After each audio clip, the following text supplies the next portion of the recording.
आई movie की शुरुआत होती है एडला और जोआन नाम के एक कपल को दिखाते हुए, जो कि रेगिस्तान जैसे इलाके से गुजरकर एक कच्चे घर में आ जाते हैं, जहां जाने के बाद जोआन कुछ लोगों को पैसे देता है जो कि इलीगली इन दोनों को मेक्सिको के बॉर्डर से अमेरिका के बॉर्डर में पहुंचाएंगे।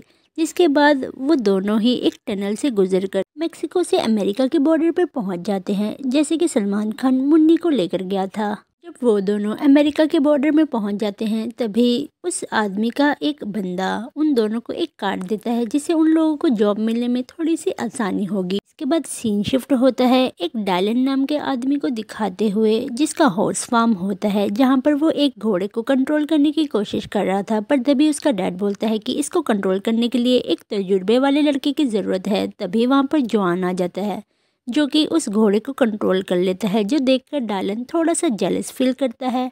पर उसके डैड जोआन को अपने यहाँ जॉब पे रख लेते हैं। और साथ ही हम एडेल को देखते हैं, जो कि एक छोटी मोटी फैक्ट्री में जॉब कर रही थी। यहाँ पर एडेल की तरह और भी बहुत सारे इमिग्रेंट थे, पर वहाँ पर कुछ अमेरिकन्स भी जॉब कर रहे थे, जो इन लोगों को बिल्कुल भी पसंद नहीं करते थे, क्योंकि उनके हिसाब से इन लोगों ने अमेरिकन्स की जॉब खा ली थी। जिसके बाद हम एडेल को देखते हैं, जो कि अपना काम खत्म करके घर जा रही थी, पर तभी वो दो आदमियों को देखती है जो कि उसे ही घूर रहे थे। जिसके बाद हमें ब्रेकिंग न्यूज़ दिखाई जाती है, जहाँ पे एक आदमी बोलता है कि अब पर्ज का टाइम आने वाला है, जितने भी बाहरी लोग हैं सभी सावधान हो जाए, क्योंकि पर्ज का टाइम एक ऐसा टाइम था जहाँ पे सभी अमेरिकन्स को कोई भी क्राइम करने की खुली आज़ादी थी। मतलब वो किसी का मर्डर तक भी इस टाइम पे कर सकते थे। जिसके बाद हमें एडेल और जोआन को दिखाया जाता है, जो कि अपना घर छोड़ के जाने वाले थे, क्योंकि पर्ज का टाइम शुरू होने वाला था। और तभी वहाँ पर एक बस आती है, जिसमें उनके जैसे बहुत सारे लोग थे, जो कि दूसरे देश से आकर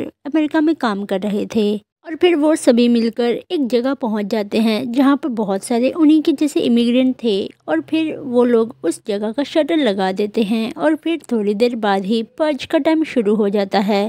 जो न्यूज़ देखकर वो सभी डर रहे थे, और साथ ही वो लोग भगवान से प्रार्थना करते हैं कि पर्जस को इस जगह के बारे में ना पता लगे। और साथ ही हम बाहर का माहौल देखते हैं, जहां पर पर्जस मिलकर सभी बाहरी इंसानों को आकर ढूंढ ढूंढ कर मार रहे थे। और ये खूनी खेल पूरी रात चलता है, और जैसे ही 12 घंटे कंप्लीट हो जाते हैं, पर्ज का टाइम भी खत्म हो जाता है। और जितने भी बचे कुछ लोग जिंदा थे, वो सभी खुश होते हुए उस शेल्टर से बाहर निकल जाते हैं। और जब वो रास्ते में देखते हैं कि हर तरफ लाश ही लाश है, उन सब के होश उड़ जाते हैं। इसके बाद हम एडला को देखते हैं, जो कि अपनी जॉब जा रही थी, पर रास्ते में इतना सारा ब्लड देखकर वो काफ़ी घबरा जाती है। और जब वो अपनी जॉब में पहुंचती है तो उसे कोई नहीं दिखाई देता।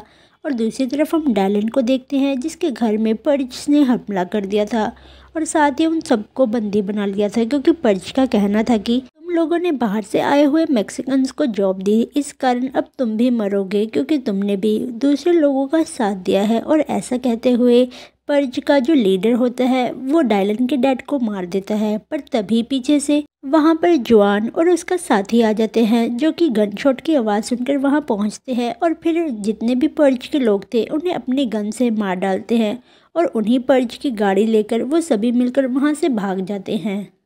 साथ ही हम एडेल को देखते हैं, जिसको बाहर से बकरे की आवाज़ आ रही थी। तो जब वो बाहर चेक करती है तो उसे एक पिंजरे में बकरा फंसा हुआ मिलता है, और जैसे ही वो उसे छुड़ाने जाती है, तभी वो ट्रैप से खुद ही फंस जाती है। इसके तुरंत बाद ही वहाँ पे पर्ज के लोग आ जाते हैं, और फिर वो जैसे ही एडेल को मारने वाले थे, तभी एडेल का एक फ्रेंड आकर उसे बचा लेता है और उसे खोल भी देता है। जिसके बाद एडेल और उसका दोस्त मिलकर पर्ज के सभी लोगों को मार डालते हैं। तभी वहाँ पर पुलिस वाले आकर एडेल और उसके दोस्त को पुलिस स्टेशन ले जा रहे थे, और उसी वैन के अंदर पर्ज के कुछ लोग थे, जो कि एडेल को गालियाँ दे रहे थे। और बाहर हम जोआन को देखते हैं, जो कि एडेल की खोज में था, पर तभी उसे पुलिस वालों की गाड़ी दिखती है, तो वो उसी पे हमला कर देता है। और अंदर से एडेल और उसका दोस्त भी आ जाते हैं, जिसे जोआन मिल जाता है, और फिर वो सभी मिलकर वहाँ से भागने लगते हैं। रास्ते में वो रेडियो में सुनते हैं कि सभी देशों ने 6 घंटे के लिए अपने बॉर्डर्स को खोल दिए हैं, ताकि फंसे हुए लोग वापस आ सके। पर तभी गाड़ी पर पर्ज के मेंबर्स का हमला हो जाता है, पर उन्हीं में से एक पर्ज का झंडा दिखा देता है, जिस कारण उन्हें लगता है कि ये उन्हीं के लोग हैं, और वो सभी उन्हें बिना बॉर्डर किए वहाँ से चले जाते हैं। और और साथ ही हम सभी शहर को तबाह हुए देखते हैं, जिसके बाद हम उन लोगों को देखते हैं जो कि मेक्सिको के बॉर्डर के पास पहुंच गए थे। पर ये खबर पर्ज के लीडर को पड़ जाती है, जो कि अपनी सभी टीम को लेकर मेक्सिको के बॉर्डर के पास पहुंच जाता है ताकि वो उन लोगों को रोक सके। तो वो लोग और जल्दी गाड़ी भगाकर वहां से जाने लगते हैं और उतरकर बॉर्डर क्रॉस करने लगते हैं। पर बचे हुए कुछ लोग जैसे कि एडेल, डायलन, जोआन, उन सभी की रक्षा करने का सोचते हैं और वहीं रुककर पर्ज के मेंबर्स को एक एक कर मारने लगते हैं। पर तभी पर्ज का लीडर जोआन की बीवी को पीछे से पकड़ लेता है और उसको मारने की धमकी देता है। पर पीछे से जोआन आकर उस पर्ज के लीडर को भी मार डालता है और सभी लोग आराम से पूरा बॉर्डर क्रॉस कर जाते हैं और इसी तरह इन सभी की जान भी बच जाती है। और साथ ही ये सभी सुरक्षित कैंप में भी पहुंच जाते हैं और इसी के साथ ये मूवी यहीं ख़त्म हो जाती है। Thank you for watching. Bye bye.